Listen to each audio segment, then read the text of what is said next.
Hello and welcome to another review for XOR. I'm Daniel Waite and this is brought to you in association with Andrew Edney's moviesgamesandtech.com.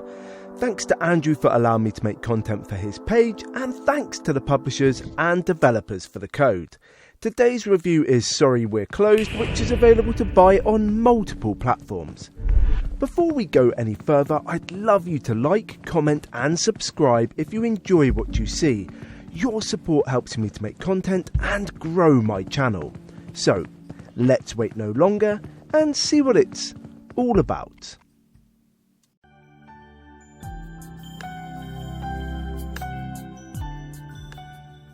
Sorry We're Closed is such a strange experience that I don't know how to feel about it. On one hand, I adore the retro perspective and the glorious horror edge. On the other hand, the story is so weird and unusual that it takes some getting used to. Accordingly, it is a bit of a Marmite game and it could be divisive. This third-person horror title was developed by Alamode Games and published by Akapura Games.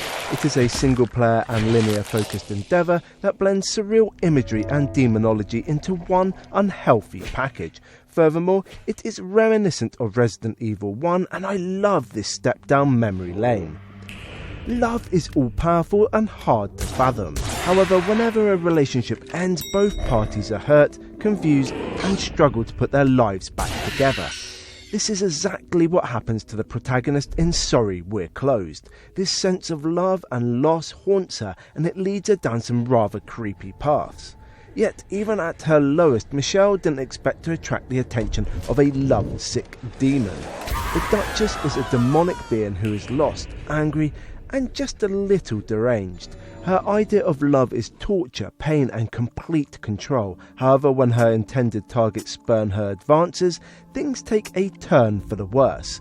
A curse is imparted on the victim and they get the power to see the realm of demons and angels. Yet, as a bonus, the curse opens the door to the Duchess and her overbearing and loving ways. Sorry We're Closed has a bizarre plot running from beginning to end. Moreover, there are plenty of characters to interact with and loads of story-altering moments. These branching elements keep you guessing throughout. Additionally, you'll feel in control of the hero's fate and the path she wishes to take. The gameplay revolves around two key ideas, exploration and fighting. The chapters are set in small arenas where demons, monsters and puzzles stand in your way. Furthermore, there are collectibles to find and loads of problems to overcome. None of the puzzles are challenging and a little thinking goes a long way. The combat, on the other hand, is brilliantly old school. The third-person perspective shifts to a first-person viewpoint for ultimate accuracy. As you stare at your opponents, you must use your third eye power, the Duchess's curse, to see each monster's weaknesses. The weak points are shown as beating hearts that break every time you hit them. This simple idea matches the theme of love and heartbreak and was a nice touch. Like its retro peers, Sorry We're Closed has some epic boss battles. Though none of these encounters truly tested me, I loved the reliance on perfect heartbreaking and using the Heartbreaker tool to its full potential. The Heartbreaker is an angelic gun that can thwart any demon it hits. Weaker opponents will fall to its deadly ammo in one hit, however stronger and bigger entities will require 2, 3 or 4 Heartbreaker shots to be destroyed. It feels strange to say a 1996 style game looks great by modern standards, yet Sorry We're Closed gets that accolade. The pixelated and grim visuals are wonderful to look at. Additionally, the blend of garish colours and each of the demons was phenomenal. The flux of demonic imagery and the human realm was impressive and the game is constantly twisting and turning as a consequence. The audio is probably the weakest element, though I like the soundtrack and the boss battles deliver incredible aggressive and dangerous vibes. The sound effects are odd and unnecessarily blunt. The groans of the Duchess and the weird noise of each weapon were uncalled for. Every interaction sounds strange and this could have been easily avoided.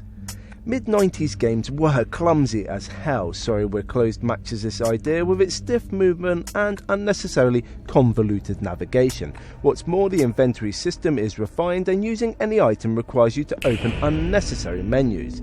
This should have been tedious, but it is so incredibly dated that I didn't care. The developer has done a great job of incorporating multiple endings into this title. What's more, there is a scoring system for each chapter and loads of collectibles to find. As such, there is plenty to see and do if you wish to experience every finale. Though I found the story to be a little outlandish, I adored my time with Sorry We're Closed. The plot is just ridiculous and the characters are larger than life. Moreover, the Duchess is a bit of a dick and I didn't know who to back or how the story would twist and turn. This kept me on my toes throughout and made it a great, albeit unusual game to play. Accordingly, I love it and I recommend buying it. Can you find the path to true love, remove the curse, help the angels and demons, and see what fate has in store for you and the Duchess? Thank you for watching and I hope you like what you've seen. If you have, give the video a like, comment below and hit the subscribe button. Until next time, keep gaming.